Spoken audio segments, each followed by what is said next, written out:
Tomato बा बिलाती बैगण गोटे फल ना परिबा आमे समस्ते जानिछंती कि प्रायतः टमाटो को आमे कोनोसी खाद्य यथा तरकारी किंबा सैलेड रे व्यवहार करिथांती। सेथिपई प्राय समस्ते द्वंद्व रे रहिथांती कि टमाटो गोटे फल ना परिबा।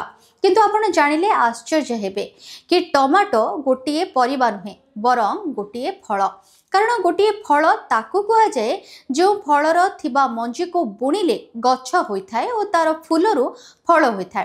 तेणु यह प्रमाणित होउछि कि टमाटो गोटे फल। कारण टमाटो गछ लगाइबाकू हेले टमाटो मंजी को प्रथमे बुणिबा को पड़िथाय आउ गछ हेला परे गछरे फूल हेला परे फूलरू ही टमाटो होइथाय।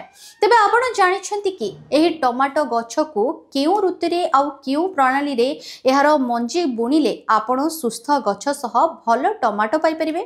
तेबे आजिर ई वीडियो रे आमे जानिबा कि आपण केबे केमिति केउ ऋतुरे एवं केउ प्रणाली रे मंजी बुणिबा द्वारा आपण को मिलिबो सुस्थ गछ ओ जानिबा जड़े सफल चाषी विषय मध्य।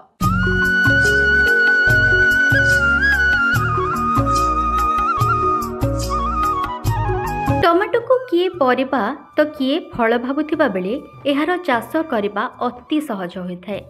पृथ्वी रे अनेक देश रे बिलाती बैगण बा टमाटो चाष करा जायथाय। तथापि एही फसल मेक्सिको तथा पेरू अंचलरू ही आरंभ होइथिला। पोर्तुगीज मानक द्वारा भारत को बिलाती तथा टमाटो प्रवेश करिछि बोली जଣା पड़े। संरक्षित करी रखा जाउथिबा फल बा परिबा मानक मध्यरे टमाटो प्रथम स्थान अधिकार करिछि। बजार रे कोनोसी परिबार चाहिदा थाउ कि न थाउ किंतु टमाटोर सब बेले चाहिदा थिबा बेले प्राय सब खाद्य रे एहार आवश्यकता पड़िथाय। एहाकु तरकारी सैलेड सूप किंबा सॉस भाबे खाद्य रे व्यवहार करा जायथाय। टमाटो रे प्राय 93.1% जलीय अंश, 1.9% पुष्टिसार, 0.6% भाग खनिज लवण और यथेष्ट भाग जीवलेखा थाए। तेणु टमाटो चाष करिबा व्यक्ति सबबेले लाभवान होइथाय। साधारणतः दुई प्रकारर बिलाती बैगण बा टमाटो गछ बजार रे देखिबाकू मिले। गोटे प्रकारर प्रजाति रे प्रथमे डाल पत्र वृद्धि हेबा परे फूल और फल आसे एवं द्वितीय प्रजाति रे गछरे एकासह डाल पत्र वृद्धि हेबा सहित फूल और फल मध्य धरी थाए। एही चाष पई उष्म और आर्द्र जहाँकि 15 रु 27 डिग्री थिबा परिवेश रे एही चाष भल भाबे होई पारे। उर्वर और दोरसा माटी रे टमाटो चाष भल होइथाय। माटीर अमलता 5.5 रु 7.5 मध्य रहिले एही फसलरू भल अमल मिलिथाय। साधारणतः बिलाती बैगणर चाष शीत दिने होइथाय किंतु आजिकाली वर्षा दिने मध्य एहा चाष करा जाउछि। केतेक किसमर टमाटो मध्य खरा दिने अमल होइथाय। साधारणतः आम राज्य रे अक्टोबर नवेम्बर मासरे बिलाती बैगण करा जाय किंतु अधिक लाभ पाइबा पई अगस्त मासरू मध्य तळी रुआ होइथाय। किंतु अधिक लाभ पाइबा पई अगस्त मासरू मध्य तळी रुआ जाय पारे। तेबे एथिपई जमी निगिड़ा हेबा निहाती आवश्यक। बिलाती बैगण बा टमाटोर अनेक प्रकारर किसम रहिछे। ग्रीष्म ऋतुरे चाष करिबाकू हेले पंजाब केसरी, पंजाब छुआर और कृष्णा रश्मि भल रही थाए।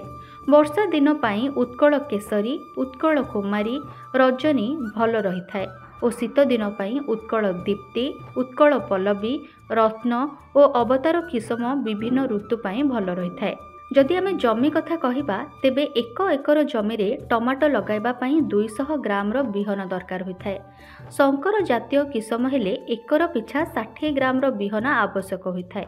किलो प्रति 3 ग्राम हिसाब रे थीराम बा कैप्टेन औषध को गोलाई बिहन को विशोधन करिबा दरकार। प्रथमे मंजी को पटाली रे बुणा जाइथाय। चारा गुड़िक 3 सप्ताह रहिले जमी रे रुआ जिबा उचित। धाड़ी को धाड़ी 60 सेंटीमीटर और गछ को गछ 45 सेंटीमीटर दूरतार गछ लगा जाइथाय। एही हिसाब रे एकर पिछा प्राय 15,000 गछ रही थाए। संकर जातीय किसम होइथिले धाड़ी को धाड़ी 90 सेंटीमीटर और गछ को गछ 75 सेंटीमीटर दूरतार गछ लगाइबा आवश्यक। एपरी लगाइले एकर पिछा प्राय 6,000 गछ रही पारिबो। तेबे 1 क्विंटाल बिलाती बैगण अमल हेबा पई 0.28 किलोग्राम रो जबखारजान, 0.6 किलोग्राम रो फॉस्फोरस और 0.38 किलोग्राम रो पोटास सार देबाकू होइथाय। ଏହି ଫସଲରେ ଏକର ପିଛା 10 ରୁ 12 ଟନ୍ ସଢ଼ା ଗୋବର ଖତ ବା କମ୍ପୋଷ୍ଟ ଦେବାକୁ ହୋଇଥାଏ। ଚାରା ଲଗାଇଲା ବେଳେ ଏକର ପିଛା 24 କିଲୋଗ୍ରାମ ଯବକ୍ଷାରଜାନ, 30 କିଲୋଗ୍ରାମ ଫସ୍ଫରସ୍ ଓ 24 କିଲୋଗ୍ରାମ ପଟାସ ସାର ଦେବାକୁ ହୋଇଥାଏ। ଏହି ସାର ପାଇବା ପାଇଁ 1 ଏକର ପ୍ରତି 188 କିଲୋଗ୍ରାମର ସିଙ୍ଗଲ ସୁପର ଫସ୍ଫେଟ୍ ଏବଂ 40 କିଲୋଗ୍ରାମ ମ୍ୟୁରେଟ୍ ପଟାସ ସହିତ 52 କିଲୋଗ୍ରାମ ୟୁରିଆ କିମ୍ବା 96 କିଲୋଗ୍ରାମ କ୍ୟାଲସିୟମ ଆମୋନିୟମ ନାଇଟ୍ରେଟ୍ ବା 120 କିଲୋଗ୍ରାମର ଆମୋନିୟମ ସଲଫେଟ୍ ମିଶାଇ ପ୍ରୟୋଗ କରିବାକୁ ପଡ଼ିଥାଏ। ତେବେ ଚାରା ଲଗାଇବାର 2 ରୁ 3 ସପ୍ତାହ ପରେ ଜମିକୁ କୋଡ଼ା ଖସା କରି ଘାସ ବାଛି ନେବା ଉଚିତ। ଏହାପରେ ମୂଳକୁ ହୁଡ଼ା ଟେକିବା ଆବଶ୍ୟକ। ଶଙ୍କର ଜାତୀୟ କିସମ ଚାଷ କରୁଥିଲେ ଗଛ ମୂଳରେ ବାଡ଼ି ପୋତି ରଞ୍ଜା ଦେଇଦେବା ଉଚିତ। ଫଳରେ ଫଳ ଭାରରେ ଗଛ ଆଉ ନଇଁଯିବ ନାହିଁ। ଏହି ଚାଷରେ ଜଳସେଚନ ଅଧିକ ଗୁରୁତ୍ୱପୂର୍ଣ୍ଣ କାର୍ଯ୍ୟ ହୋଇଥାଏ। ଅଧିକ ପାଣି ଜମି ରହିଲେ ଗଛ ମରିଯାଏ ଓ ମାଟି ଶୁଖିଗଲେ ମଧ୍ୟ ଗଛ ବୃଦ୍ଧି ହେବାରେ ମଧ୍ୟ ବାଧା ସୃଷ୍ଟି ହୋଇଥାଏ। ତେଣୁ ଜମି ଅନୁସାରେ ଜଳସେଚନ କରିବାକୁ ପଡ଼ିଥାଏ। ସଠିକ୍ ପଦ୍ଧତିରେ ଚାଷ କରିବା ଦ୍ୱାରା ଏକର ପ୍ରତି 100 ରୁ 300 କ୍ୱିଣ୍ଟାଲ ପର୍ଯ୍ୟନ୍ତ ଅମଳ ହୋଇପାରିବ। चलते एबे जानिबा जने सफल चाषी विषय जी टमाटो चाष करी सफल हो पारिछंती और निज अंचल रे निजर एक स्वतंत्र परिचय सृष्टि करि पारिछंती।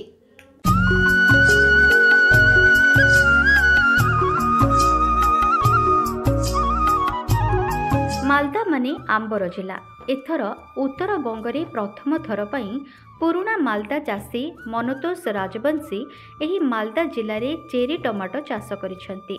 से पुराणा मालदार नारायणपुर प्राय 3 कोठा जमी रे प्रथम थर पई परीक्षामूलक भावरे एही चेरी टमाटो चाष करिसेंती।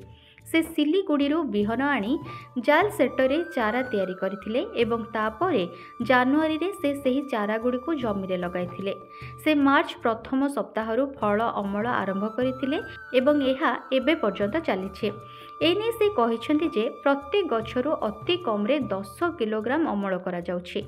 चेरी टमाटो साधारणतः लाल, हलदिया एवं कला रंगर होइथाय, किंतु मनतोष हलदिया एवं लाल चेरी टमाटो चाष करिसेंती। मालदा जिला उद्यान विभाग अधिकारी सामंत लायक कहिसेंती जे जदिओ एही टमाटो साधारण टमाटो अपेक्षा बहुत छोट देखा जाउछि, एही चेरी टमाटो आकार रे चेरी फल सहित बहुत समान। यह साधारण टमाटो अपेक्षा अधिक पुष्टिकर। एही टमाटो रे प्रचुर परिमाण रे एंटीऑक्सीडेंट एवं विभिन्न प्रकार रंग रंजक थाए, जहाँ आमको हृदघात, कर्कट, मधुमेह एवं एही समस्त रोगरू रक्षा करि परिबो। से एहा मध्य कहिसेंती जे एही टमाटो को मुख्यतः सैलेड भाबरे खिया जाए एवं रेस्टोरेंट एवं होटेल गुड़िकरे चेरी टमाटो रे भल चाहिदा अछि। से एहा मध्य कहिसेंती जे एही टमाटो को मुख्यतः सैलेड भाबरे खिया जाए एवं रेस्टोरेंट एवं होटेल गुड़िकरे चेरी टमाटो रे भल चाहिदा अछि। मनतोष बाबू जानती जे मालदा रे चेरी टमाटो किलो पिछा 50 रु 70 टंका मूल्य रे बिक्री हेउछि। से प्रथम थर पई चेरी टमाटो चाष रे भल लाभ देखिछंती एवं आगामी ऋतु रे एही फसल को अधिक चाष करबा को आग्रही होइछंती। एहा सहित मालदा जिला उद्यान विभागर अधिकारी सामंत लायक कहिछंती जे एहा लाभजनक होइथिबारु आमे मालदार विभिन्न अंचलर चाषीक माध्यम रे एही चाष को प्रसार करबा को चाहुछु। असाधारण पनिपरिबा मध्यरे एही चेरी टमाटो चाष भविष्यत रे चाषी मानको आर्थिक भाबरे स्वावलंबी हेबारे साहाय्य करिबो। এটা মালদায় প্রথম চাষ হচ্ছে চেরি টমেটো। চেরি ফল আমরা সাধারণত জানি চেরি কেকে বা কোনো ধরনের যে আইসক্রিমের উপরে যে ছোট ছোট থাকে, তো সেটা ফল, কিন্তু এটা চেরি টমেটো। এটা মালদায় প্রথম চাষ হয়েছে। না, উত্তরবঙ্গের মধ্যে প্রথম। উত্তরবঙ্গে কেউ চাষ করেনি, মালদায় প্রথম চাষ হয়েছে। আমি জানুয়ারি মাসে এটা ডিসেম্বরে সিড জার্মিনেশন দিয়েছিলাম, তারপর ফিল্ডে নিয়ে এসেছিলাম আমি জানুয়ারিতে লাগানোর পর ফেব্রুয়ারি মার্চ মাস থেকে হারভেস্টিং শুরু হয়েছে। মার্চ, এপ্রিল, মে এখন পর্যন্ত মানে গাছ আমার বেঁচে আছে বা হারভেস্টিং চলছে। কিভাবে শুরু করলেন, পদ্ধতিটা কি? এটা পদ্ধতি নর্মাল চাষের মতোই, যেভাবে টমেটো গাছ লাগানো হয় সেভাবেই লাগিয়েছিলাম। কিন্তু এই যে বর্তমান যে টমেটোর আমাদের এই বছরে যে রেট 2 টাকা, 3 টাকা, 4 টাকা, 5 টাকা, হাইস্ট 6 টাকা কিলো, কিন্তু এই টমেটো আমি একটু রেটটা বেশি পেয়েছি। আমাদের মালদা জেলা আমের জন্য বিখ্যাত, কিন্তু এই জেলায় আম ছাড়াও লিচু অনেকটাই এলাকা জুড়েই চাষ হয়। এর বাইরে ছড়িয়ে ছিটিয়ে বিভিন্ন ব্লকে বিভিন্ন ধরনের সবজিও চাষ হয়। চেরি টমেটো একটি অপ্রচলিত সবজি।